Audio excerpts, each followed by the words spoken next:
Disclaimer: this presentation contains copyrighted material collected from the web sources and journals. The presentation is intended for teaching and no commercialization or marketing involved. The learners are recommended to purchase and refer the textbooks for a better learning experience. Welcome to the class on CPCSEA guidelines for laboratory animal facility. So, first of all, what are the experimental animals and why animals are used for experimentation, and what is CPCSEA, and what are the regulatory bodies involving the regulation of animal experimentation? All these things will be seen in this presentation. Basically, CPCSEA is a committee for the purpose of control and supervision on experimental animals. Basically, this committee looks after the experimental animals, whether they are subjected to unnecessary pain or suffering before or after the performance of experiments on these animals, right? And this committee is constituted under the breeding and experiments of animals and under the control and supervision rules 1998, and this law had been amended during 2001 and 2006.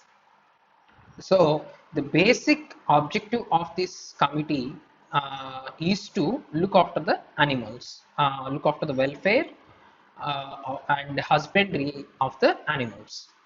So, first of all, before getting deeper into the insights of this presentation, let me tell you what is the reason why do we need to use animals, right? So, basically, we use animals to improve the safety to humans, isn't it? So, we use various types of animals rodents, so which are like mice, rats, rabbits, and we use animals like cats, dogs, or even non-human primates like monkeys, chimps, orangutans, right? So all these things are used as experimental animals to improve the safety to humans.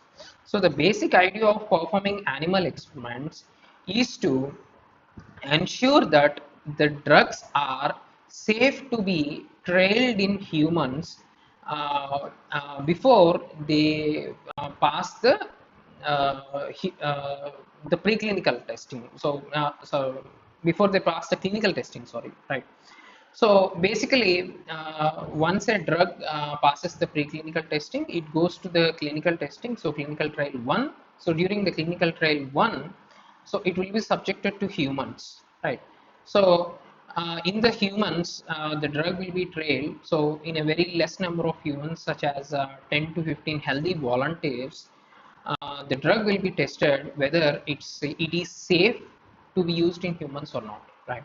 So however, if the drug is trialed in the animals even before it is tested in humans, and if it is found to be safer in humans, then the authorities are going to approve the drug, and there are better chances that it provides safety to the humans during the trials, right? So ultimately, this promotes a better environment in the research community by not harming the humans on the name of research, right? So let's say if on the name of research, uh, uh, uh, during the drug discovery, if many humans are exposed to unsafe drugs or toxic drugs and many humans supposed to die, so then nobody comes forward to go for these kind of clinical trials and clinical testing, right? So ultimately, without the consent of a human, you cannot now test all these drugs on humans, right? So they need to give a consent, then only you can test the drugs on humans, right? So however, animals doesn't need to give a consent, right? So this is the reason why we use animals for testing the drugs. Even we test them even before we test them on humans, right? Then, however, drug testing on humans should be limited with certain ethics, right? So ethics in the sense, so as we are using the animals for the sake of humans, for the sake of human drug development, we need to respect the animals, isn't it? We need to maintain a sufficient feed and good conditions for the animals to live within the experimental lab, and we need to give a better human care to the animals while these animal experiments are performed. However, there are certain instances where the animals are subjected to gruesome experiments. So let me show you one such gruesome experiment which led to the change in regulations of animal experiments throughout the world, right? So here in this particular example, you can see a dog's head connected to certain tubes over here, right? So you can just observe a dog's head connected to certain tubes over here, right? So this dog is subjected to one of the gruesome experiment to see whether after beheading the dog, means after cutting and removing the head of a dog, can we keep the dog alive for some time and get some responses from the dog? Okay, so to know that what the scientists who performed this gruesome experiment does is, he connected the blood vessels which supply the blood to brain, so such as carotid arteries and jugular veins, right? So these carotid arteries supply the blood to brain, and jugular veins brings the blood back from brain to the heart, right? So these jugular veins and carotid arteries are connected to certain pumps over here, and these pumps are going to pump the blood artificially into the head of the dog, and it keeps the dog alive. It keeps the beheaded dog alive, means the cut head dog alive, right? And then they have performed some experiments on it. So they tested whether the dog can respond to sound, whether it can respond to smell, whether it can respond to some physical movements, like if you touch the dog, whether it responds to it, or if you put a cotton swab on the dog's eye, whether it responds to it or not. So like that, they performed an experiment to test whether we can keep this dog alive in a beheaded condition, right? So in fact, this kind of experiment was done in 1940 during the World War II by the Russians, and the objective of this particular experiment was to know whether a dead soldier can be resuscitated to gain the secrets. So let's say a soldier had been gruesomely injured during the war. So definitely the soldier is going to die. In that case, if the soldier's head is connected in a similar manner, and if the soldier is resuscitated, maybe the soldier is going to reveal some secrets about the opponents, right? So this was the objective. But however, doing such kind of gruesome experiments and subjecting the animals to such kind of gruesome practices is definitely not warranted for the humans, right? So they may or may not benefit humans, but ultimately we cannot subject them to such kind of painful and excruciating practices, right? So in order to protect the animals from that kind of gruesome experiments, at the same time, in order to also ensure the animals are kept in good conditions, and they are maintained in good conditions, and they have been humanely subjected to the experiments, the committee is going to look after various practices, and it is going to do certain policies, and it is going to give certain standard operating procedures for performing various animal experiments. So like good laboratory practices are applicable for every kind of laboratory which is performing an experiment. So the good laboratory practices are applicable for the animal experimentation also, right? So what can we achieve if we maintain this GLP in the animal experimentation? So to assure the quality, maintenance and safety of animals. So maintaining the quality of animals is very essential to get a uniform result throughout the experiment. So unless all animals are healthy enough, you cannot expect the results to be similar for all the animals while you are performing an experiment, isn't it? And also to promote humane care of animals, right? So although we are subjecting these animals to the experimentation, we should not humiliate yet. So maybe humiliate is not an exact word. Maybe it is applicable to humans, but however, you should not subject them to torturous methods, right? So basically, these laboratory animals are captivated in a specific confined environment, right? So let's say rats, mice, they are confined into cages, right? So from their birth to death, they are confined into cages unless they are given some dose or unless you are performing an experiment. So they are confined to to their cages only, right? So it is very important to look after these animals because they cannot move outside of their cages because they are captivated inside, right? So human care for the animals doesn't need any kind of pampering, right? So definitely these laboratory animals are not pets, right? So however, even though you are not going to pamper them, you just need to maintain them in a well ventilated and a very good atmosphere to uh, uh, make their living conditions good and healthy, right? A healthy practice like you would be always clean and tidy and you would always maintain some hygiene. So it is also essential for the animals to keep them hygiene, right? So for that, an example is while the animals are being captivated in a cage, definitely they are going to defecate, urinate, everything. They are going to take the food, everything from that cage itself. So, in order to maintain a hygienic environment, we used to cover the cages with the husk, right? So we keep a bedding of husk.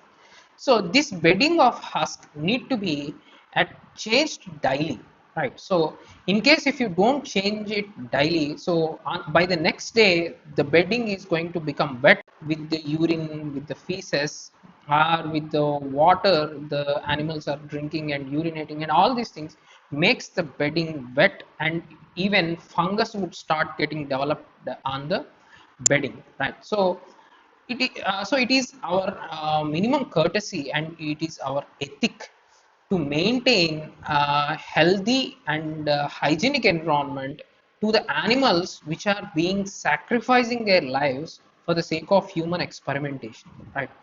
So to protect the human care of the animals, good laboratory practices are followed and also enhance the animal well-being quality in the pursuit of advancement of biological knowledge that is relevant to humans and animals, right? So ultimately GLP is an essential tool in maintaining the well-being of the animals, right? So let us now see uh, veterinary care for the animals, right? I hope all of you know uh, what a veterinary physician or a veterinary doctor can do, right? So basically, a veterinarian is going to study about the physiology and pathology of animals, right? So a veterinarian know how to treat a disease for the animals, right?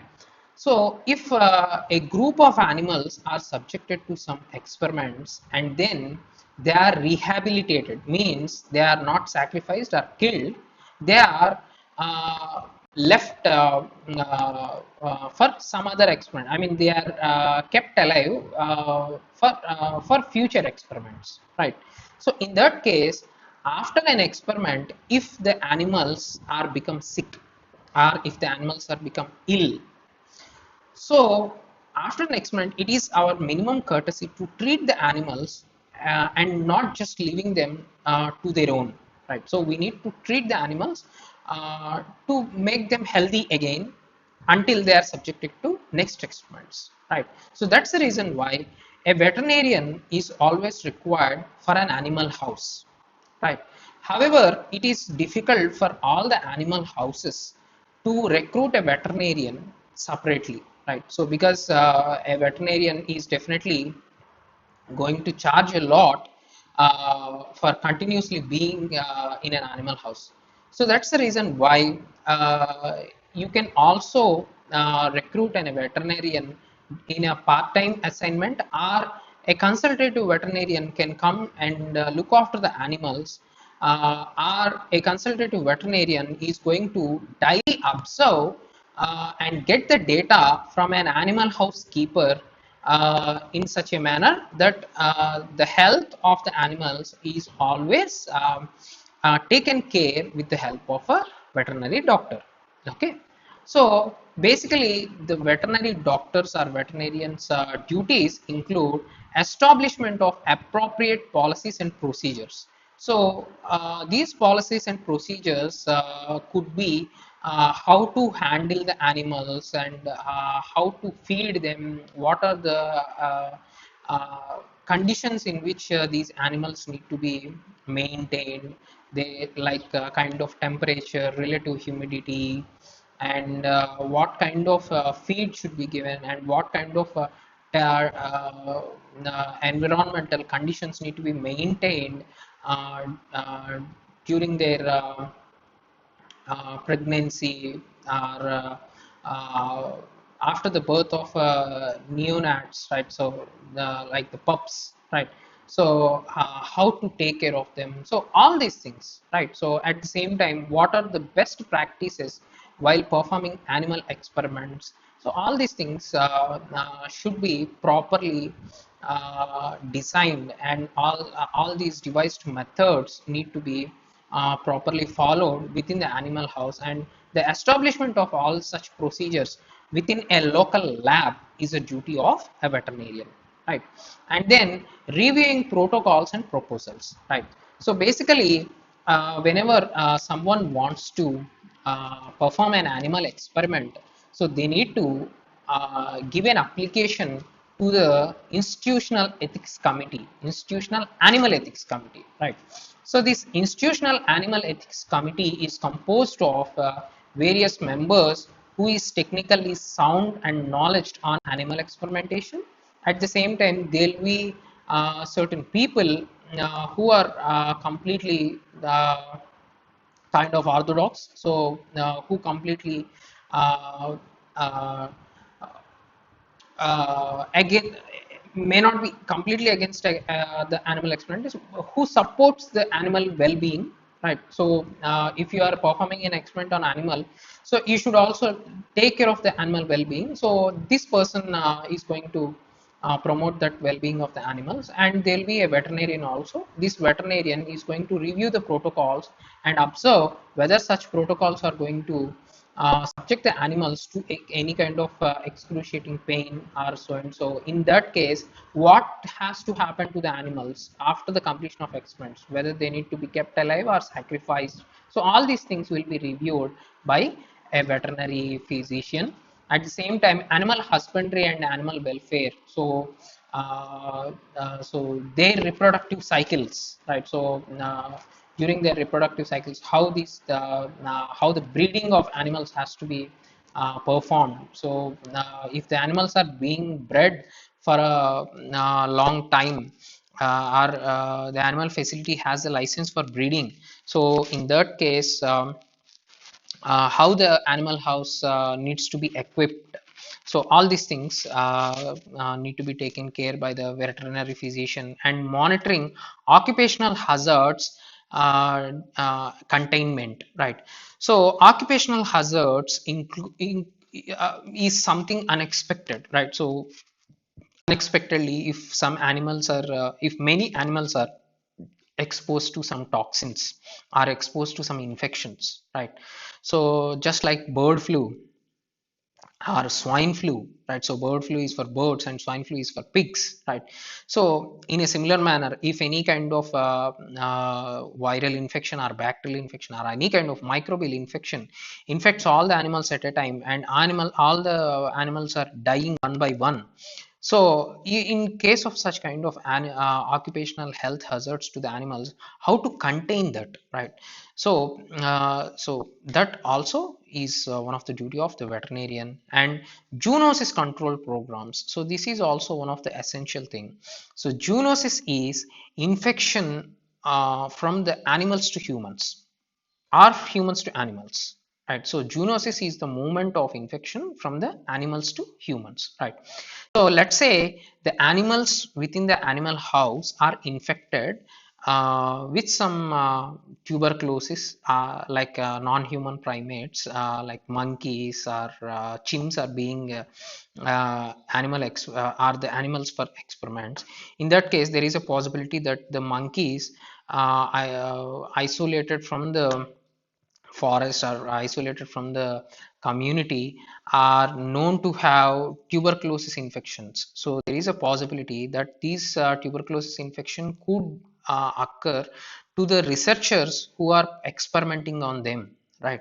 So a veterinary care physician also need to take care that such kind of zoonotic infections are not present to the animals, right?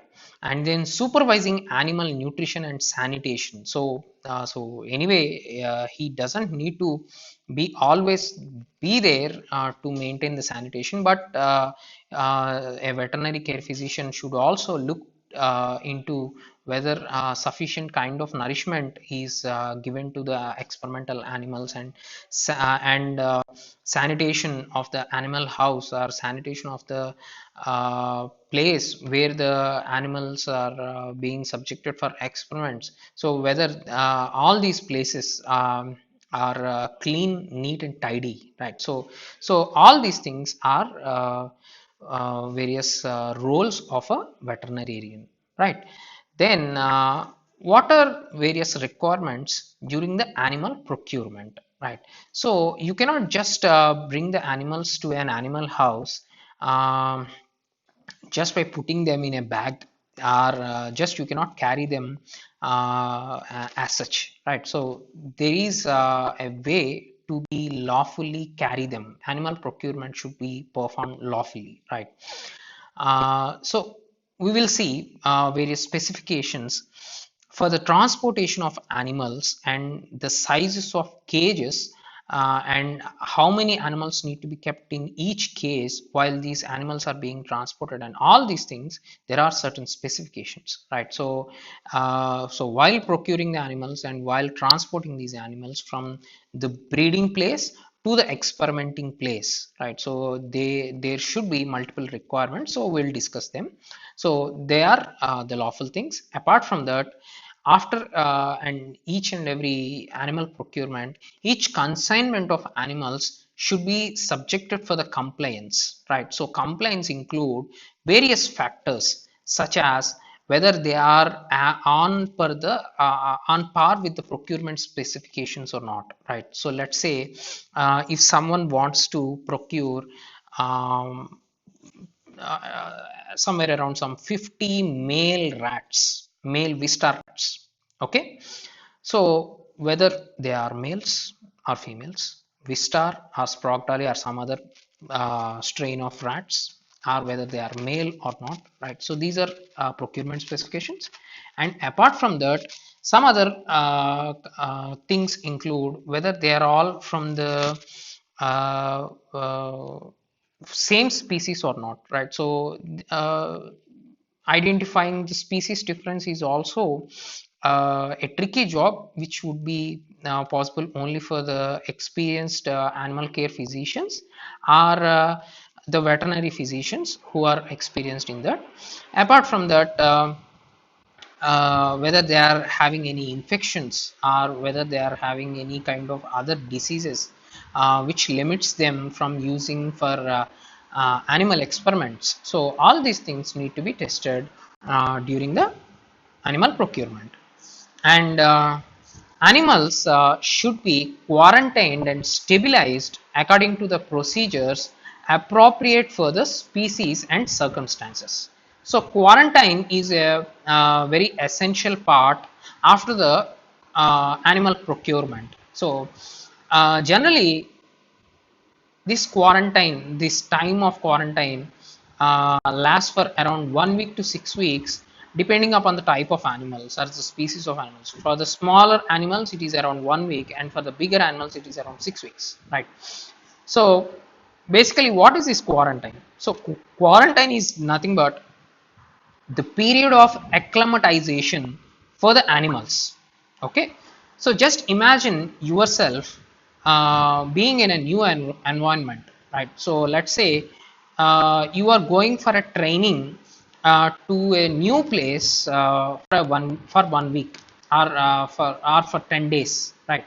So before you go for the training, you are going to reach the destination at least 1 day or at least a half day before, and you are going to settle down at a lodge or a room, right? And you are going to look for where do you get the food daily.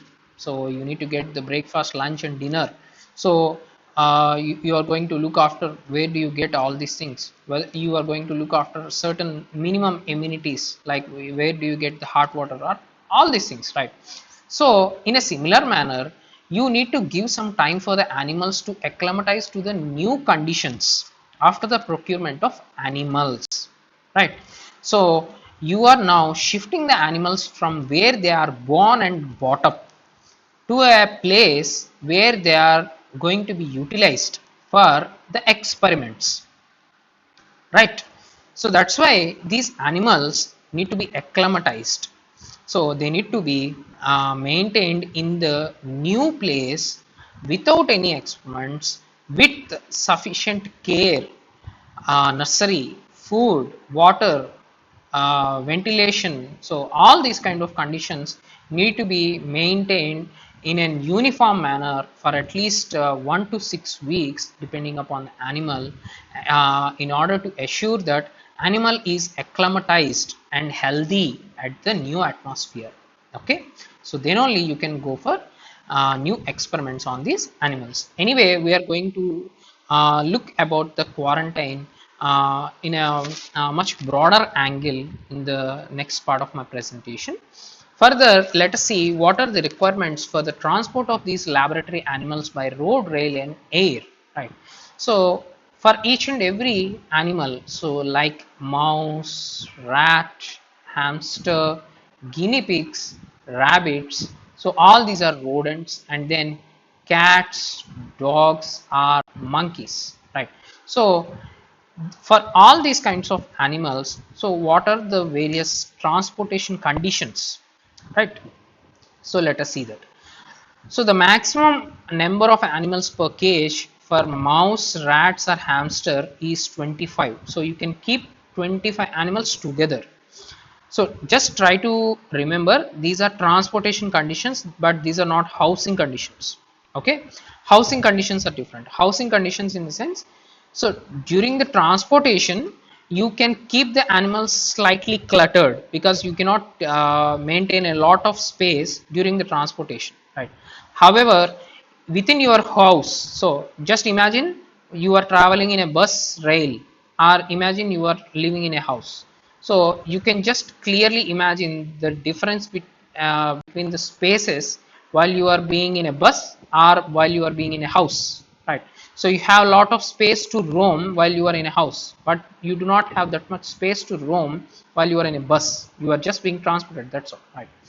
So in a similar manner, so while transporting these animals also, uh, uh, even a narrow space is allowed. However, that narrow space also should not be too much narrow, right? So only 25 rodents need to be housed at once. and 12 guinea pigs, 2 rabbits, or 1 or 2 cats, 1 or 2 dogs, or only 1 monkey in a single cage, right? And these are all various types of cages. A cage could be with the made with cardboard, metal, or synthetic material, or for a monkey it could be with a metal or a bamboo or a wood cage. So certain kind of cages can be used.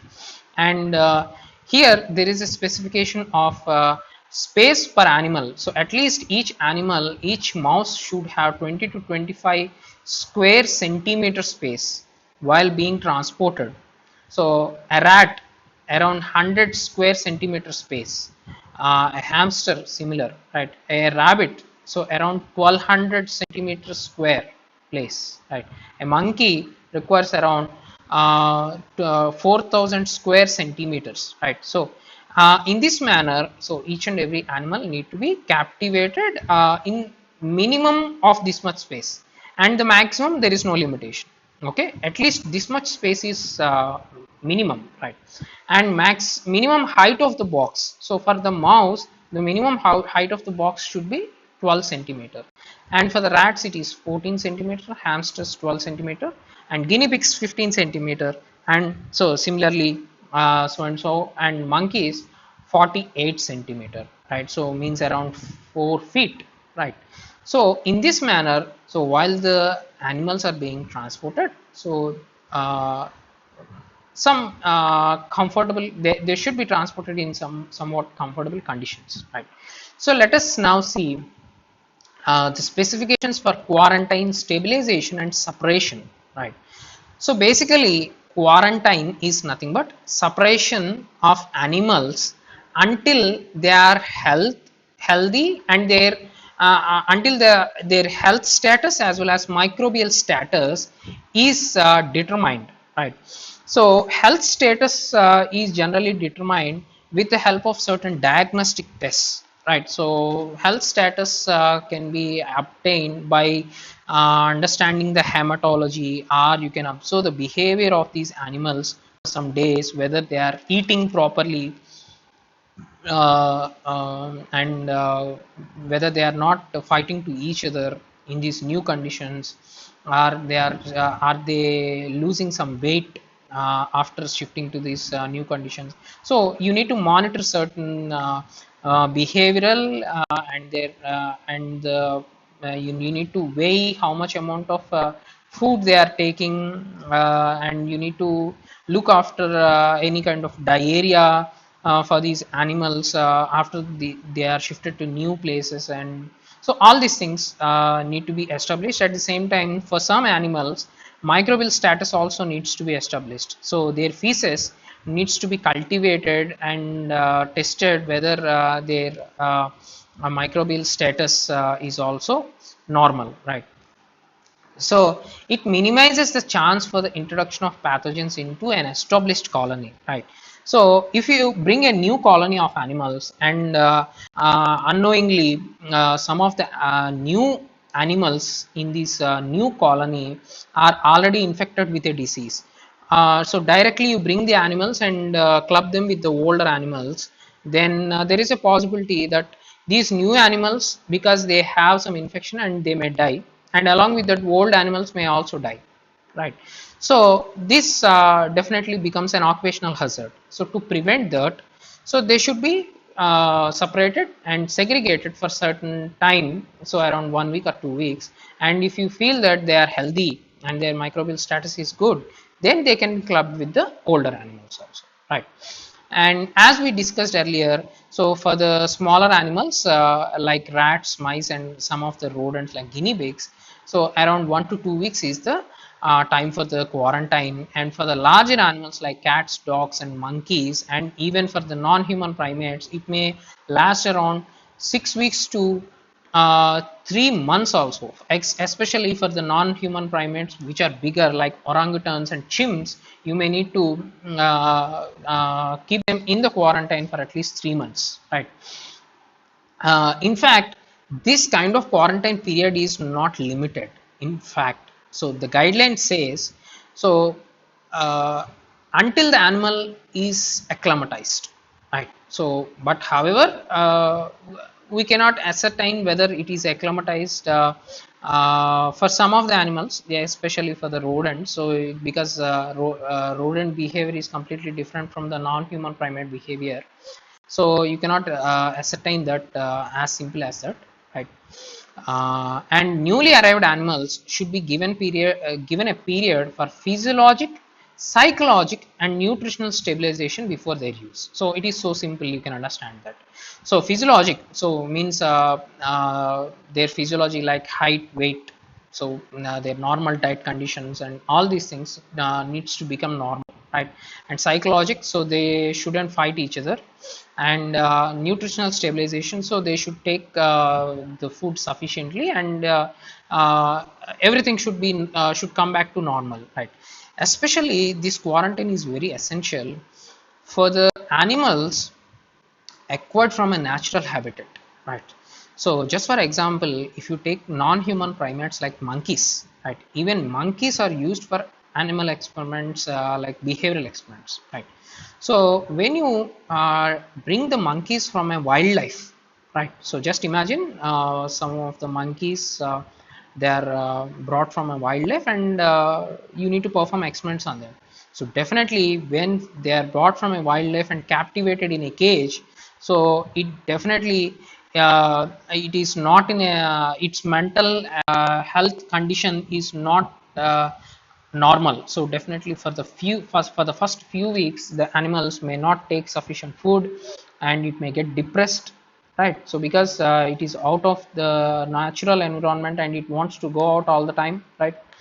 So this is the reason why quarantine keeps the animals acclimatized to these conditions, and then when the animals are acclimatized, and then if you continue to do the experiments, it is you are going to get the uniform results also. Just imagine a monkey is depressed and another monkey is not depressed, and you want to test some behavior, you want to perform some kind of behavioral test on these two animals. One is depressed and one is not depressed, right? So definitely within the two animals, even without giving the drug treatment, there is a lot of difference, because one animal is still depressed and one animal is not depressed, right? So you need to maintain the mental health also in a similar manner for performing these kind of animal experiments, right? Then physical separation of animals by species is recommended to prevent interspecies disease. Okay, so this is particularly for the smaller animals which are uh, housed in a housed in larger in numbers, right? So just for example, mice and rats. So let us take the rats. So rats, around 6 rats are housed per cage, which is around 2 feet long and around 1 feet wide. Okay, and the height is somewhere around one around 1.2 feet or so and so, right? So at these dimensions, 6 rats can be housed at once.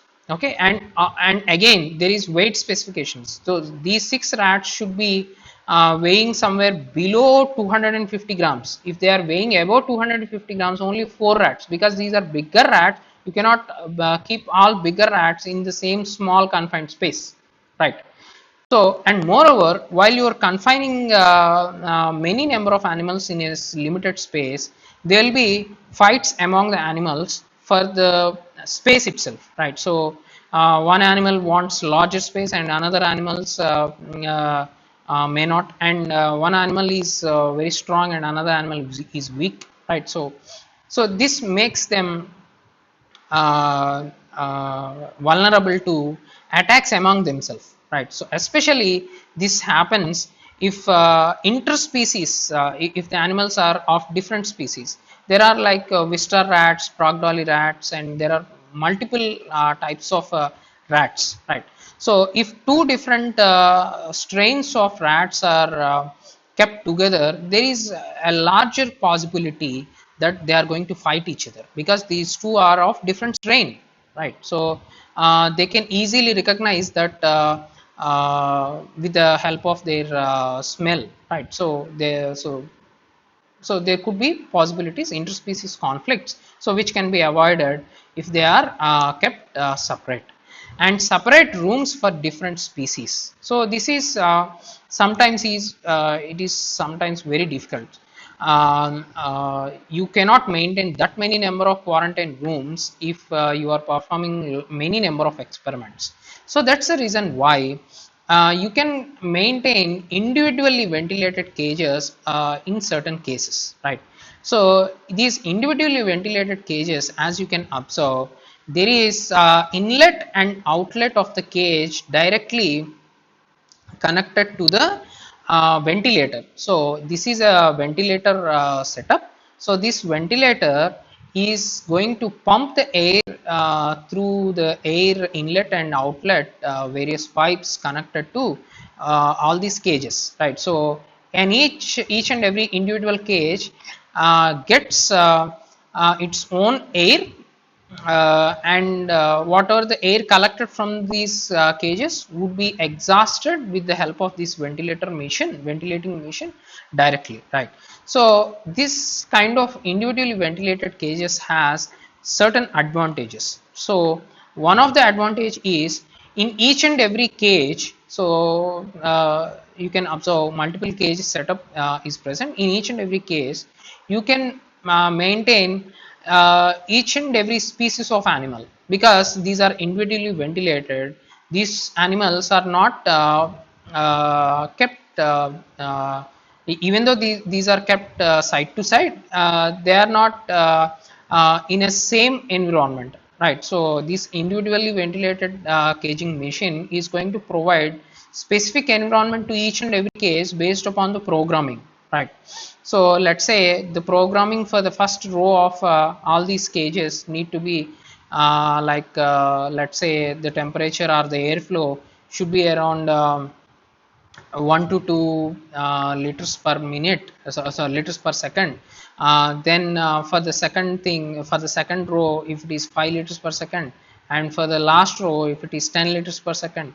So like this, these individually ventilated cages are going to maintain airflow and conditions different for each and every species of animals based on their requirement.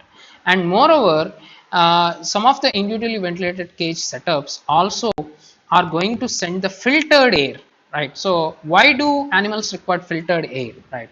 So there are certain species of animals like nude mice. So anyway, I'm going to show them in the one of the next slide, where these animals are highly susceptible to infections, right? So if they are, unless they are supplied with filtered air, there is a possibility that they can get infected, right? So individually ventilated cages are going to limit such kind of problems, right? And then for the non-human primates, as I told you earlier, quarantine for the non-human primates is a very crucial and important step. Most of these non-human primates like rhesus monkeys, so rhesus monkeys are the wild monkeys that we see always on the street side, and stump-tailed monkeys as are macaques, some stump-tailed macaques, and chimpanzees. So you can observe the chimps in black color, and orangutans. So these are all these macaques are segregated over here based on the size, and not only that, based on their behavioral attitude and their similarity to the human behavior. So just for example, orangutans and chimps has almost comparable human behavior, whereas rhesus monkeys or rhesus macaques and stump-tailed macaques do behave just like monkeys, right? So they are always crazy and always cranky, right? Whereas chimps and orangutans are having better developed behaviors which are comparable to humans.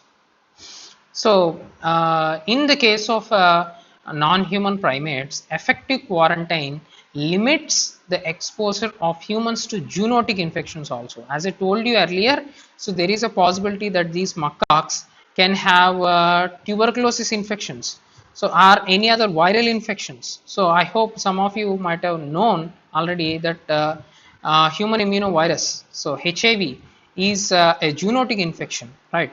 So even the recent corona pandemic is a zoonotic infection. It might have, so it is suspected that the virus would have been evolved from bats, snakes, right?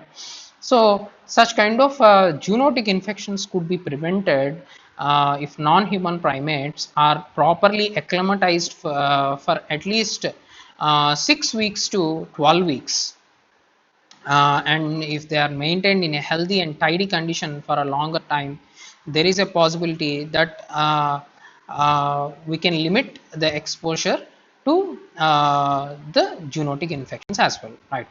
And then surveillance. So surveillance, when we take the part of surveillance, all animals should be observed for the signs of illness, injury or abnormal behavior by animal house staff, right? So generally these animal house staff are going to look after the animals. They are going to change the husk and they are going to feed the animals. They are going to change the water bottles, and their complete task is to be with the animals and look after their well-being, right?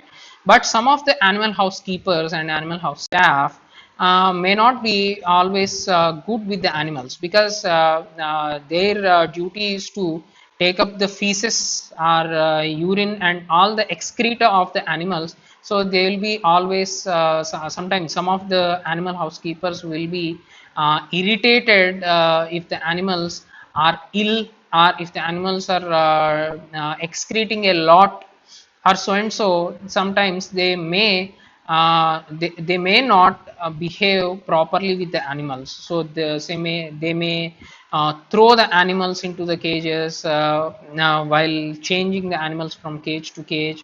So all these things are they may be angry, or they may be distorted due to some other problem.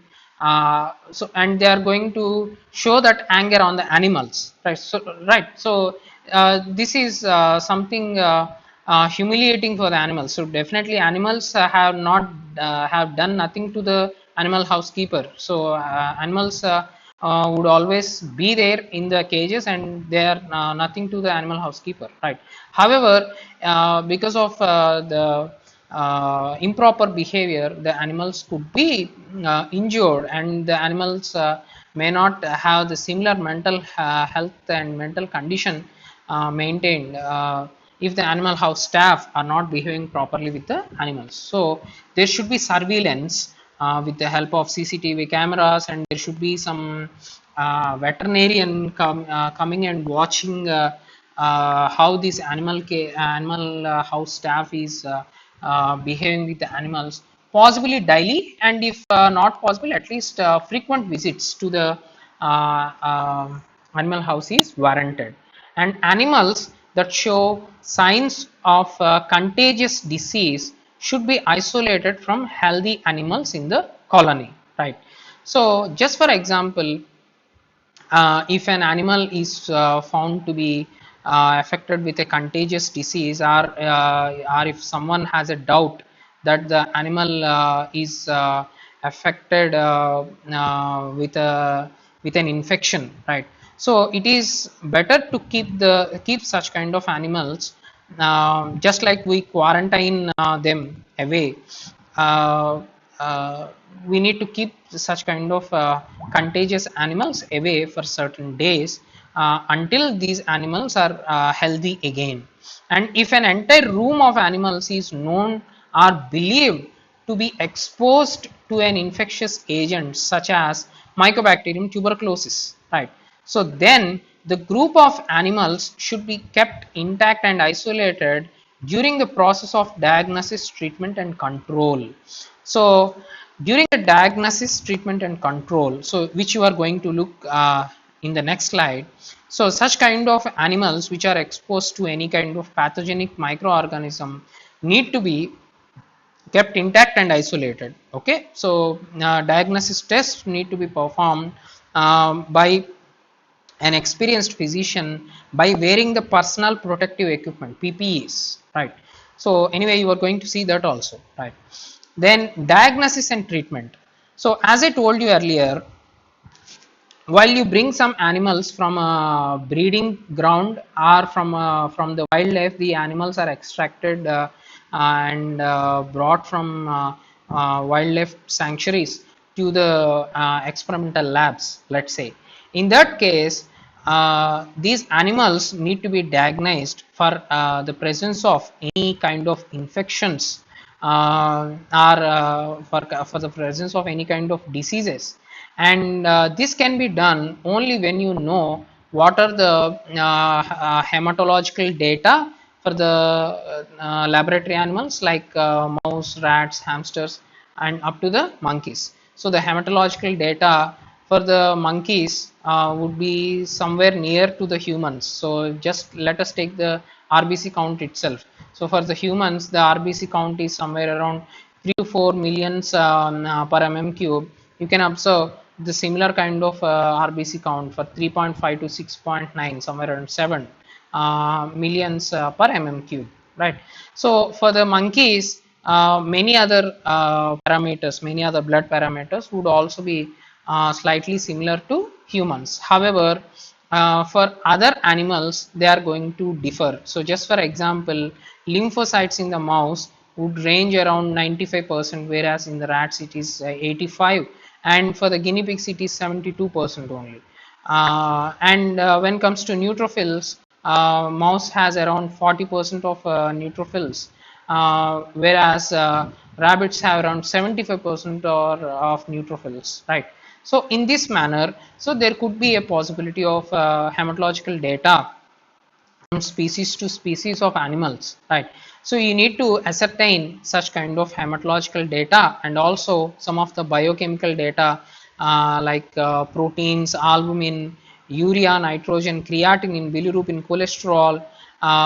All these things need to be ascertained to assure that these animals are healthy. Suppose if they are unhealthy, uh, they need to be treated. So let's say non-human primates like monkeys are brought to the animal house and they are slightly unhealthy. Their let's say their blood count like red blood cell count is very less, right? So you may need to give nourishment to these animals in order to increase the red blood cell count. So you may need to increase the red blood cell with the help of hematinics. You may need to give some nourishment with the in the form of iron syrups, or you may need to directly administer them in the food so that they can be become healthy, and once they are healthy you can start using them for the experiments. And then disease control. So this is another important point while performing animal experiments. So sometimes you may need to also perform some preventive medicine programs, such as you may need to vaccinate the animals. Like let's say you bought some dogs from somewhere into the animal house to perform dog related experiments. Let's say Beagle dogs are the common most used dogs which are commonly used for pharmacokinetic experiments like ADMET analysis in the animals, right? So while you bring the animals from somewhere outside, you may not know that whether these animals have some infections or not. So it is better to vaccinate them. So the common most vaccine could be a rabies vaccine, right? So you can vaccinate the animals to prevent the infections. Further, you can also give some ecto or endoparasitic treatment. So anti-parasitic treatments could be appropriate um, from species to source, so various sources of animals. So let's say if the animals are brought from a wild source, there is a possibility that these animals have some parasitic infections, right? So to assure that such parasitic infections are reduced, or they are devoid of such parasitic infections. So we may better give them with a dose of anti-parasitic drugs to control their disease, parasitic diseases. And then transgenic and mutant animals may be particularly susceptible to diseases and may require special protection to ensure their health. So here there is an example of a transgenic animal called as nude mice. You can observe the animal is nude without hair. So in fact, the name nude mice has come because it is devoid of hair. In fact, all the mice are nude. It is not a special nude mice. However, it is lacking hair. So the lack of hair is due to a specific allele called FOXN1-NU. So this FOXN1-NU allele makes this particular animal to develop or disrupt a specific gland called thymus gland. So thymus gland helps in the maturation of T lymphocytes, right?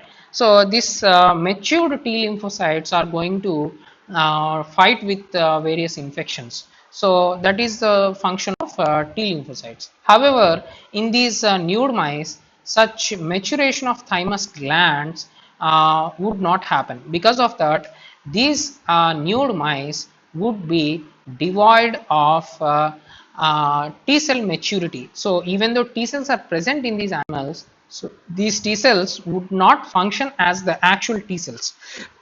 So the advantage with performing experiments on these kind of nude animal, on these nude mice or NUJ mice, is they can be used for anti-cancer experiments, right? So just for example, I hope all of you know that any cancer within the human body will be subjected to stressful environment, so such that the cancer can be killed. Your immunity is going to try to kill the cancer cells. However, these nude mice doesn't have immunity.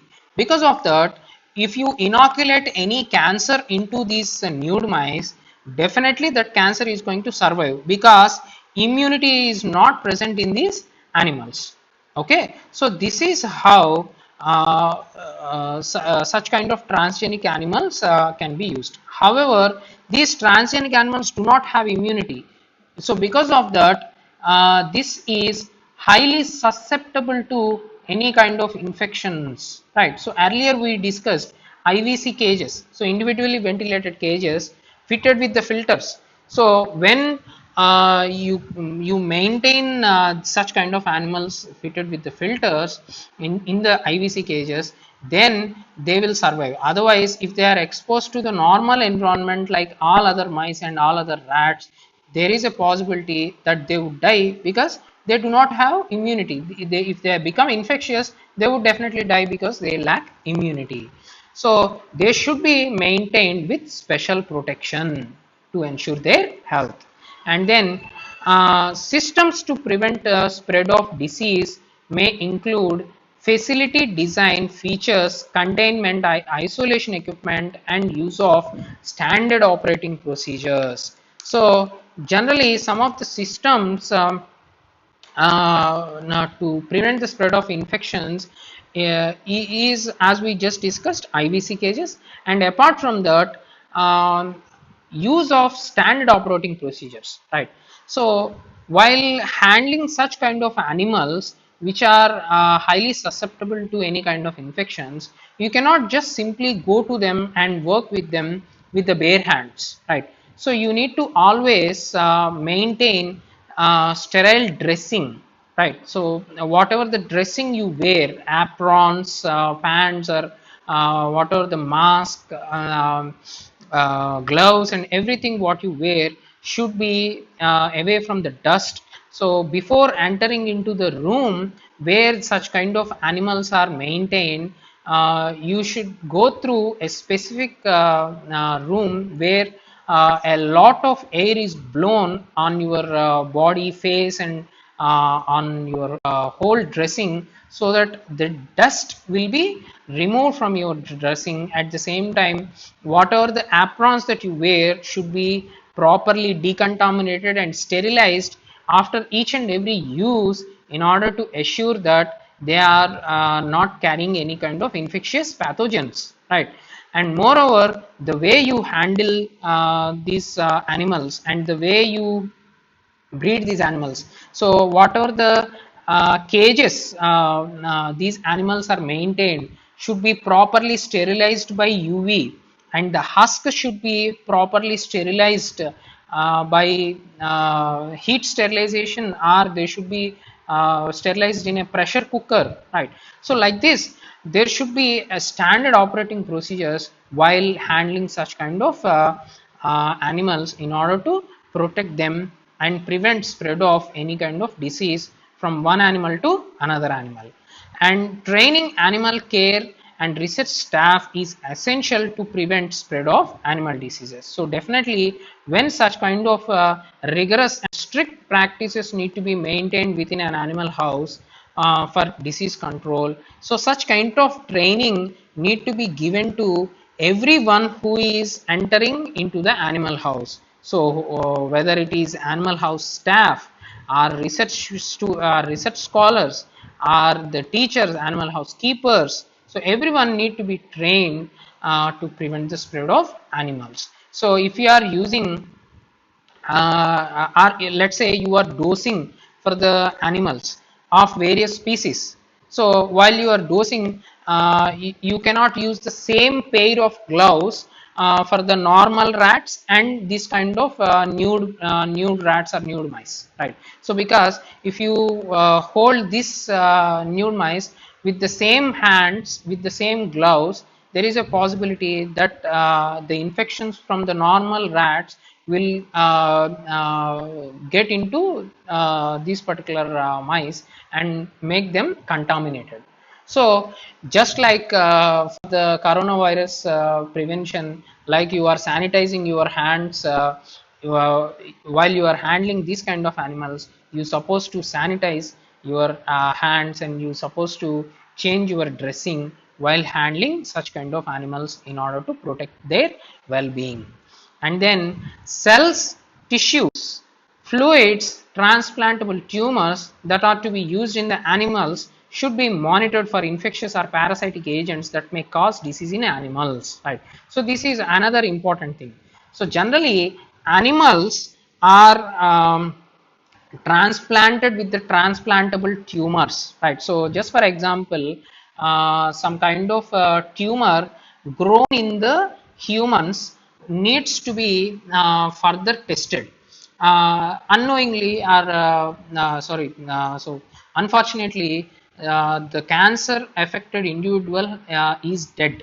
So you need to culture this cancer in order to study the progression of this particular cancer, right? So you may need to transplant that cancer into an animal like a nude mice, which we just discussed, or any kind of xenograft. Xenograft is directly grafting a tissue into an animal, so into especially a separate species of animal, right?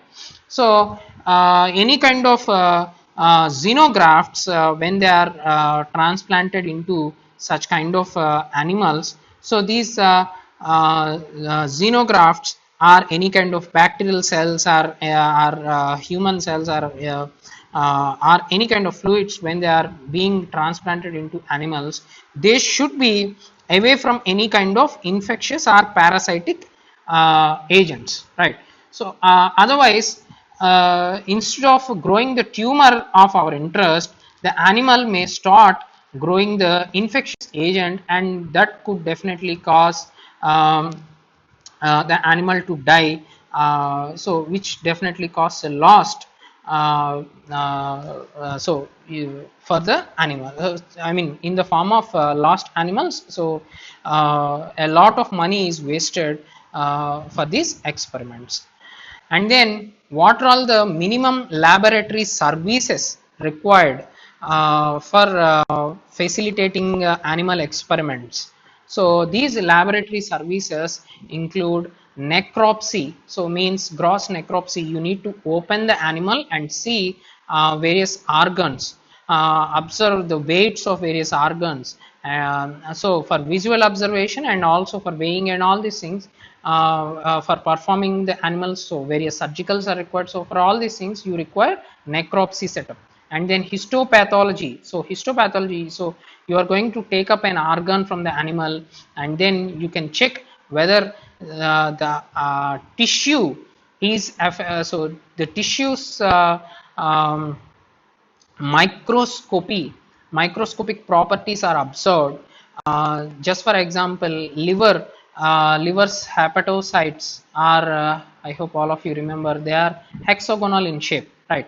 So let's say an animal is subjected to some testing and due to some problem this animal has developed a disease where some of the cells have lost their integrity, or some of the cells have lost their shape. So instead of hexagonal they turned into circular, or they are turned into some other so which shows that these animals are affected with a problem, right? So basically histopathology is going to give you an insights of the